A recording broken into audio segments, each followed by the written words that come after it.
What's up, fellow tech heads? John Rettinger from Techno Buffalo here, and I want to give you an overview of the Sense UI found on the HTC Hero. Now, this device that I'm using is an unlocked device with no US 3G bands. As of now, it has not been picked up by a US carrier, but the operating system and the skin on top of it is really unique, so I'm looking forward to sharing it with you. So first, let's go ahead and unlock it. For those of you that maybe don't know this operating system or the skin on top of it, it's again called Sense UI, made by HTC, which is a hardware manufacturer, and it's sitting on top of the Android operating system.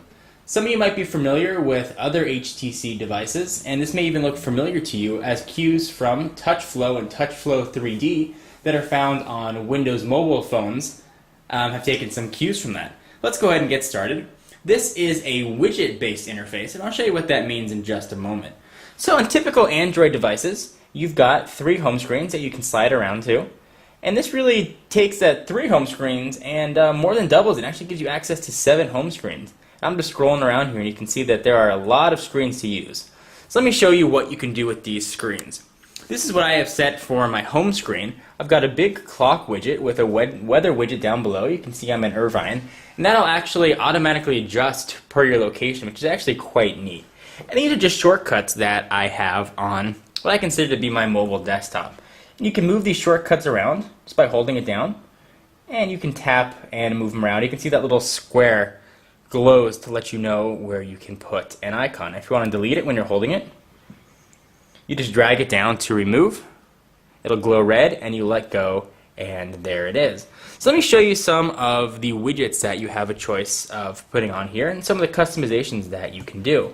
So the big one right here is clearly the clock, and below that the weather. So if I tap it, I get much more clock information. Now I'm in the Pacific time zone. I can add a city. Here's some cities that I've added for some global times. You've got alarms.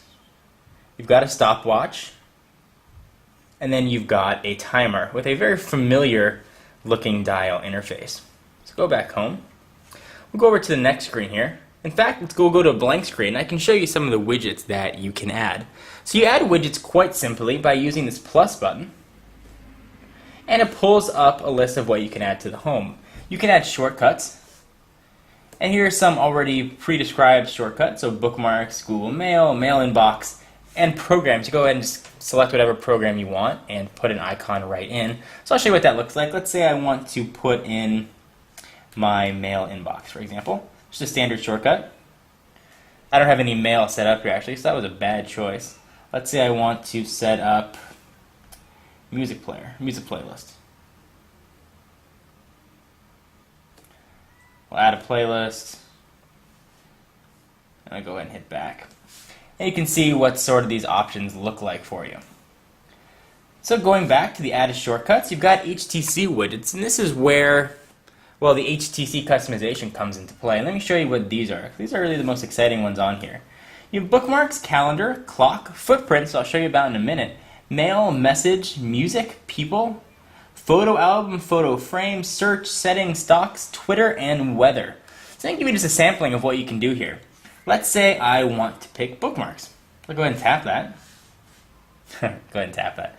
And you can choose different layouts that you want it to have. So grid layout or the 4 icon. I like the 4 icon, so I'll select it. And now there it is on one of my home screens. It says I slide. There's my main home screen. There's one on the side, and now here is that bookmarks. And I can tap it. There's not really much that I can move it, but you can move it around just a little bit. If you want to erase it, you go ahead and drop it down. So let me show you some of the other widgets that you can add here, and some of them are very cool. So you got a calendar. You can choose to have it view a big calendar. And you notice that this calendar looks quite different, actually, than the standard Android calendar. This is an example of HTC sort of going below the surface of Android and really putting some of their customizations into the core functionality. You can view it sort of a small piece that you can move anywhere you want. That shows you when your next appointment is. And those are your only 2 choices. So we'll go ahead and use the back button and go back. Now we've got clock, and there's a lot of clock options. You've got technically 12 different clock options. Some analog clocks, there's a big old digital clock. Just a ton of different choices. And some of them are actually pretty neat how they look, and you can really customize this any way you want. And that's one of the nice things about Android, in particular the Sense UI, is you get complete customization over your home screen, which is certainly not found on other popular capacitive touchscreen devices that I'm not going to name. So we'll go back. And there's one called Footprints, which is actually kind of new. Let me give you a quick overview about what that is. So you can select a widget style. Let's pick the big one. Go ahead and hit select. Essentially what Footprints does, it's quite simply, it does geotagging. So there's a sample picture that I took. And you can see it says Irvine 01. It picked up my location using the built-in GPS. And it'll geotag your pictures if you want to email them out or post them to Twitter, whatever you want. It's just HTC's own version of geotagging. Kind of neat. So I'll show you just a few more of these widgets that you have the option of putting in your home screen. We'll go ahead and remove that. And you'll see that things are very fluid. They look nice and they work quite well with the Sense UI. Let's go ahead and add a few more HTC widgets. You can add people, and you can pick your favorite people. Photo album, you can go ahead and scroll through all of your photos. I'll show you what that looks like. Let's select it. And select an album. We'll just use all photos. And you get sort of a shortcut and a snapshot to all your photos. It's actually quite neat. You can scroll through them. Find one that you like. Let's say this one that sort of looks like Katie Holmes. Go ahead and open it up. And that takes you to the photo viewer. And you can take advantage of the multi-touch that actually HTC put on this. You can zoom in with 2 fingers and zoom out. And you can scroll to the next picture. And this will also use the accelerometer if you want to turn the device on another note. So those are some of the HTC widgets that you can add. I can spend probably another 15 minutes going over these with you, but in brevity's interest, I won't do that. So let me show you some of the other options that we have. The back button. One more time. Okay. Go to a new home screen, and you also have the ability to add the standard Android widgets that people are used to. And one of the cool things about Android that you can get the ability to, again, customize your home screen. You can put folders there, and you can drag down folders any way you want. And I really like that about the operating system. So you got some of your standard ones here. Is a battery widget that I had downloaded. Analog clock, that's kind of standard on most Android devices. And this will look pretty familiar.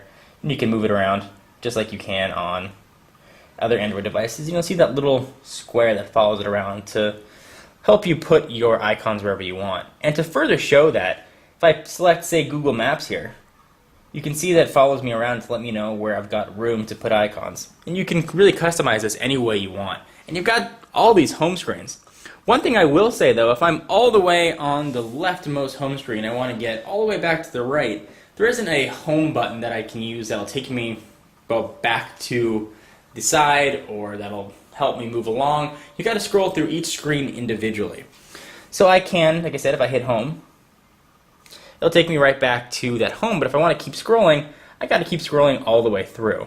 I wish there was an easier way to navigate through these screens. You can use the trackball as well to scroll through these, but it's not the quickest way to do it. If you notice right here as I'm scrolling, there's a little bar that's moving with me. And I wish there was a way to sort of tag that bar and move along, but there isn't, unfortunately. So some of the other things about this operating system, it's very social network friendly, meaning when you first set it up, it'll ask you if you have a Twitter account, Facebook, MySpace, all these social networking features that integrate right into these widgets. You'll see right here, for example, I've got a Twitter widget that really comes built into the device and takes advantage of the notification bar. So it'll say how many new tweets I have, and it uses a client called Peep, which is very nice in practice, but I'll say that this client Peep crashes on me, I'd say 1 out of every 3 uses. So it's great in theory, not so great in practice. We'll go ahead and scroll that right up. So and again, like all Android devices, you can change the background here. I've got a map of the world. I thought it was kind of neat. And you can just put there whatever you like. Anyway, guys, I wanted to give you an overview of the Sense UI. It really is a great user interface, although it is very processor intensive and also RAM and ROM intensive. ROM meaning it takes a lot of program memory, and RAM it uses a lot of, well, the free memory to run it. So it does get a little bit boggy, and HTC Hero has a well over a 500 megahertz processor, but it's severely taxed using this Sense UI, so things can be a little bit slow. I think that this user interface is going to be perfect when processor speeds gets a little bit faster, or perhaps as HTC learns to optimize it. I wouldn't be surprised to see this make its way on other Android devices, perhaps even backwards compatible for older Android devices. I would also expect to see this possibly take some cues onto the new version of TouchFlow 3D that's going to be on Windows mobile devices. This really is a great implementation. I've been really happy with it. I've been using it for my primary phone for the past few days, and it's been very fluid and really easy to learn. So guys, hope you enjoyed. For exclusive content, be sure to check me out at Twitter, twitter.com/John4Lakers. And if you want to learn more about Techno Buffalo, go ahead and check out Techno Buffalo at technobuffalo.com or twitter.com/technobuffalo. Anyway, I'll put all those links in the sidebar, and I will see you guys in the next video. Bye-bye.